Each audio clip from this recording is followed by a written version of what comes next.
Cuando se alzó mi bandera, la tuya lo haría igual. Y fue esa vez la primera que juntos quisimos volar. Cuba y Puerto Rico son de un pájaro las dos alas. Puerto Rico, por eso te quiero tanto, Puerto Rico.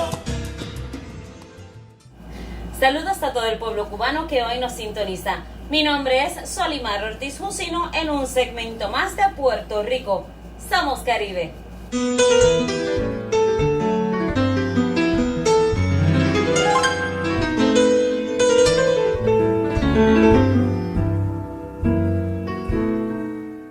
En la tarde de hoy tendremos un invitado especial. Se trata del licenciado Fernando Martín García, presidente ejecutivo del Partido Independentista Puertorriqueño. Nos estará hablando sobre la historia de la lucha por la independencia de Puerto Rico y otros asuntos relacionados. Bueno, con respecto a la historia del independentismo en Puerto Rico, particularmente en la época norteamericana, valga recordar que este año se cumple 123 años de la llegada de los americanos a Puerto Rico, es decir, de la invasión. Estados Unidos no tenía, en el caso de Puerto Rico, las limitaciones que tenía con respecto a Cuba al planificar su futuro político. Puerto Rico pasaba desapercibido,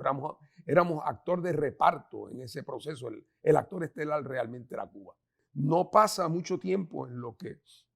la luna de miel de aquellos liberales puertorriqueños que pensaban que la llegada de los Estados Unidos supondría la salida, naturalmente, de España, pero también la oportunidad para un desarrollo político propio que culminara en la independencia o, según pensaban otros, en la posibilidad de la anexión después de los primeros años, cuando ya se le ven las garras a la fiera colonial norteamericana. En Puerto Rico se van decantando los campos políticos y el independentismo empieza a adquirir fuerza de cara al principio de la segunda década del siglo XX, cuando en el Partido Unión de Puerto Rico, que era el partido político más importante y que administraba el limitadísimo poder de gobierno propio, ese partido se convirtió para todo propósito en un partido que buscaba la independencia de Puerto Rico. Que Estados Unidos se da cuenta que su obligación de cara a la Primera Guerra Mundial es afianzar su dominio sobre el Caribe y lo hace de distintas maneras, interviniendo varias veces en Cuba, invadiendo a Santo Domingo y quedándose allí por un número de años, igual con el caso de Haití y en el caso de Puerto Rico, que ya era posesión norteamericana, el afán de dominio, de asegurar el control del Caribe, se manifestó en la extensión de la ciudadanía norteamericana, porque a la misma vez que se anunciaba la extensión de la ciudadanía como acto de dominio, como acto realmente de anexión en el sentido territorial, se dejaba muy claro que esa anexión no conduciría nunca a la estadidad, es decir, a ser parte formal de los Estados Unidos como Estado de la Unión. No podía acceder a la independencia porque ya era una posesión de los Estados Unidos sobre el cual se había extendido la ciudadanía, pero tampoco podía siquiera aspirar, no que esa fuera la aspiración mayoritaria, tampoco podía aspirar a ser parte integrante de los Estados Unidos. Estaba destinado, y esa fue la política norteamericana, a un proyecto en que Puerto Rico sería ad perpetuam, para siempre, una colonia norteamericana y cuya mayor aspiración tenía que ser, se veía en aquel momento, como una de ir ampliando gradualmente su nivel de gobierno propio interno, pero jamás poder aspirar a la soberanía. Ya don Pedro lo dijo con toda claridad, a los americanos no les interesaban los pájaros, lo que les interesaba era la jaula, era la posición geoestratégica política de Puerto Rico, que estaba destinada, como en efecto ocurrió, a ser una gran base militar norteamericana, tanto naval como aérea, como de tropas terrestres, y uno de los puntales en el esquema de defensa norteamericano. Ese proceso se aceleró de cara a la Segunda Guerra Mundial y luego se intensificó aún más durante la época de la Guerra Fría. Hubo un cierto grado de modernización producto de la circulación del capital norteamericano y de ese mismo interés norteamericano en que Puerto Rico tuviera una viabilidad económica mínima, porque si no, no le servía a sus propósitos. Ese proceso se fue desgastando con el correr de los años hasta el punto que ya llegando al final del siglo XX, ese proceso de modernización de Puerto Rico se había agotado. Eso permitió ese momento que yo le llamo de modernización y de cierto desarrollo económico, otra vez, siempre siendo el más pobre de las regiones económicas de Estados Unidos, pero aún ese leve periodo de desarrollo y modernidad se fue agotando según esas condiciones de la posguerra fueron terminando. Como consecuencia de eso, hacia final del siglo XX, ya se veía que el experimento colonial norteamericano en Puerto Rico había fracasado. La política de Estados Unidos fue siempre una política de persecución sistemática del independentismo puertorriqueño, tratando de reducirlo siempre a su mínima expresión y propiciando en la alternativa una ideología o una pseudo-ideología colonialista que pretendía que los puertorriqueños se vieran como privilegiados por su relación con los Estados Unidos. Ahora, ya llegado el siglo XXI, el saldo es mucho más complejo. El saldo es una economía en quiebra, 15 años de contracción económica continua, una emigración de Puerto Rico a los Estados Unidos como no habíamos visto nunca antes en nuestra historia y un estancamiento político absoluto. Así es que el experimento colonial ha fracasado y ahora una vez más se preguntan, no solo en Puerto Rico, que nos lo hemos preguntado siempre, ahora también se preguntan por primera vez en los Estados Unidos qué va a ser del futuro de la relación de los Estados Unidos con Puerto Rico. A todo esto es bueno también que tengamos en mente que los problemas internos políticos de Puerto Rico en su relación con los Estados Unidos también han tenido una reverberación fuera de Puerto Rico, particularmente en las Naciones Unidas, donde se ha llevado a cabo una gesta espectacular a lo largo de muchas décadas para tratar de que el caso de Puerto Rico adquiera un perfil más alto desde el punto de vista internacional y donde se pueda generar presión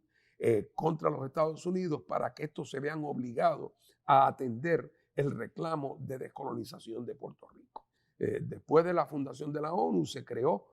la categoría de aquellos países que eran todavía territorios, colonias, que eran administrados por las grandes potencias coloniales de entonces, entre las cuales estaban los Estados Unidos. Puerto Rico, naturalmente, fue incluido en la lista de las dependencias coloniales del momento, pero ya muy rápidamente, a poco de hacerse, los Estados Unidos empezó a maniobrar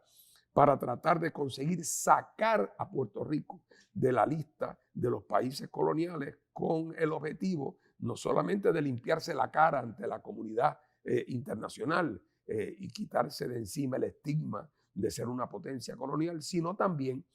como un instrumento para internamente combatir al independentismo en Puerto Rico y en el gran tablero internacional combatir a la Unión Soviética y aparecer, como dije antes, con el expediente libre de ataduras coloniales. A principios de los 50, Estados Unidos era todavía dueño y señor en las Naciones Unidas. A pesar de ser dueño y señor, tuvo gran dificultad, pero acabó logrando que Naciones Unidas, por vía de una resolución, determinara que Puerto Rico había adquirido un grado ya suficiente de gobierno propio. Pues esa lucha la llevó al principio casi solo el gobierno revolucionario de Cuba. Recién advenida la revolución, Cuba, los representantes de Cuba en Naciones Unidas se convirtieron precisamente desde 1960 en los promotores, desde el 61, en los promotores de que el Comité de Descolonización, creado para implementar la resolución 1514, asumiera jurisdicción sobre Puerto Rico, a pesar de que nosotros no estábamos en la llamada lista. Tomó 12 años hasta que por fin, luego de una lucha ardua, Cuba logró que Puerto Rico, el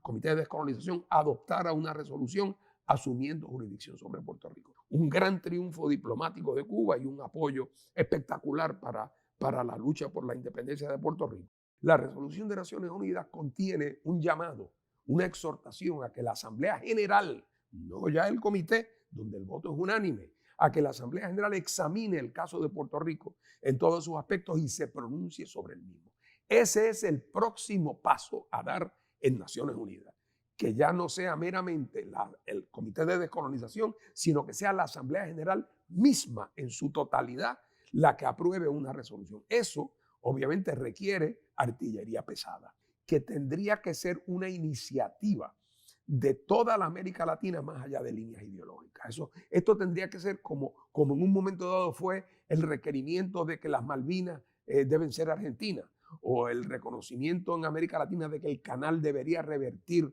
a la República de Panamá, que fueron asuntos que pudieron ser objeto de apoyo de entre las fuerzas más progresistas a incluso las fuerzas más reaccionarias. La ambición debería ser que Puerto Rico pueda ocupar ese campo, pueda ser una causa donde todos los latinoamericanos de buena fe que se sienten hermanados y solidarios con Puerto Rico como país latinoamericano puedan emprender el camino para una exigencia a la Asamblea General. Eso es la asignación pendiente y no es fácil porque Estados Unidos tiene su política en América Latina de divide y vencerá, que ha llevado a cabo en demasiadas ocasiones con mucho éxito. Pero esa es la asignatura pendiente y en esas estamos. Por último, se me pregunta sobre la situación actual en Puerto Rico con relación particularmente a la llamada Junta de Control Fiscal o la Ley Promesa, y es bueno sacar unos minutos para explicar en qué consiste eso y qué es lo que significa.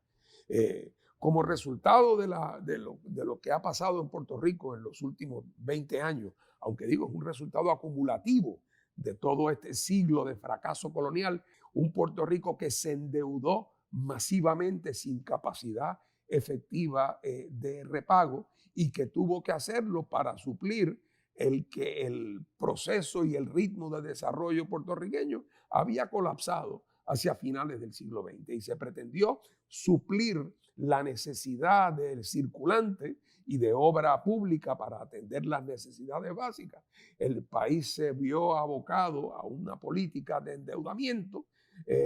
persistió en su política de sumisión colonial y el resultado de ese proceso fue la quiebra, literalmente la quiebra. Se organizaron, movieron sus fichas en el Congreso de los Estados Unidos para hacer dos cosas. Primero, crear un tribunal especial de quiebra en que el caso de la quiebra del gobierno de Puerto Rico y sus instrumentalidades se pudiera tramitar. Y por el otro lado, crearon una junta con una especie de gran síndico, con unos poderes que lo que recuerdan es los poderes de los gobernadores plenipotenciarios españoles del siglo XIX, poderes verdaderamente omnímodos. Poder, por ejemplo, para poder anular decisiones judiciales en Puerto Rico, poder para anular leyes aprobadas por la legislatura de Puerto Rico, poder para aprobar el presupuesto de Puerto Rico sin encomendarse ni a la legislatura ni al gobernador de Puerto Rico. Es decir, y en esa tribunal de quiebra especial que se creó por ley federal, quien representa al gobierno de Puerto Rico no es el gobierno de Puerto Rico, es esa Junta de Control Fiscal que está compuesta por unas personas nombradas por el presidente de los Estados Unidos sin consulta de clase alguna con el pueblo de Puerto Rico. Y son quien realmente gobierna en Puerto Rico. Así es que lo que queda de espacio de gobierno propio, auténtico en Puerto Rico, que nunca fue mucho, ahora realmente lo que queda es una sombra y más parece la autoridad de un gobierno municipal venido a menos que el gobierno de un país. Por un lado, esta recolonización o esta intensificación de la colonización en Puerto Rico por parte de la Junta es a su vez un síntoma, un reconocimiento de que el proceso colonial fracasó y otra vez apunta a la gran pregunta. ¿Y de ahora en adelante qué? No se puede volver al viejo modelo. Así que, por lo tanto, a la larga, la única solución para Puerto Rico es la que los independentistas siempre hemos planteado. La única solución es la independencia de Puerto Rico. Esos son los grandes retos que tenemos por delante, pero por primera vez puede uno decir que el camino hacia la solución empieza a atisbarse en el futuro, porque por primera vez los problemas de Puerto Rico ya no son meramente problemas de los puertorriqueños. Ahora son también un problema para los Estados Unidos.